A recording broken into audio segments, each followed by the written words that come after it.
ने ये यज्ञ किया है। नुकसान गरीब लोगों का हुआ है, बलि गरीब लोगों की चढ़ाई गई है, किसानों की, मजदूरों की, छोटे दुकानदारों की, युवाओं की।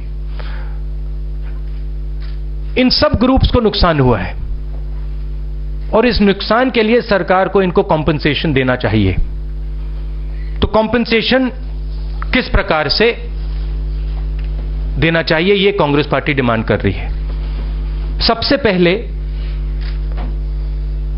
जो पैसा नरेंद्र मोदी जी ने बैंक्स में डलवाया है वो हिंदुस्तान के लोगों का पैसा है, वो हिंदुस्तान की सरकार का पैसा नहीं है, बैंक्स का पैसा नहीं है। तो जो लिमिट लगाई गई है 24,000 रुपए की, उस लिमिट को अब आप हटाइए, क्योंकि इस लिमिट से आप हिंदुस्तान की फाइनेंशियल इंडिपेंडेंस छीन रहे हैं, हमारे लोगों की फाइनेंशियल इंडिपेंडेंस आप छीन रहे हैं। उनकी फाइनेंशियल इंडिपेंडेंस उनको आप वापस दीजिए।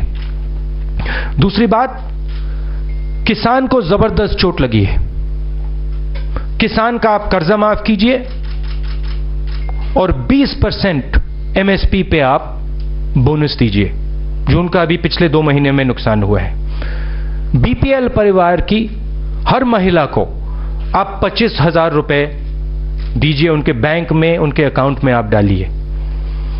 मनरेगा के दिन और दिहाड़ी को आप दुगना कीजिए।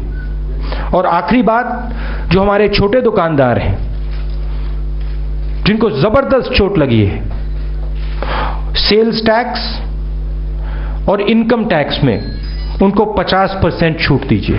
तो ये हमारी मांगे हैं। प्रधानमंत्री जी को समझाना, प्रधानमंत्री जी को देश को बताना है कि इन्होंने ये जो हमारे लोगों को चोट मारी है, ये जो फाइनेंशियल इंडिपेंडेंस है, आर्थिक इंडिपेंडेंस है, उन्होंने छीना है। इसका कारण क्या था? काले धन की बात की थी, उन्हें बताना है कि काला धन कितना आया।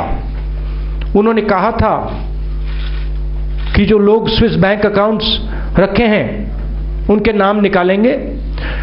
स्विस सरकार ने नरेंद्र मोदी जी को लिस्ट दे रखी है सब लोगों की जिनके पास स्विस बैंक अकाउंट है। नरेंद्र मोदी जी ये भी जवाब दे दें कि वो लिस्ट लोकसभा में, राज्यसभा में कब रखेंगे। हम जानना चाहते हैं चोर कौन है, और ये भी समझा दें कि वो इन चोरों को बचा क्यों रहे हैं।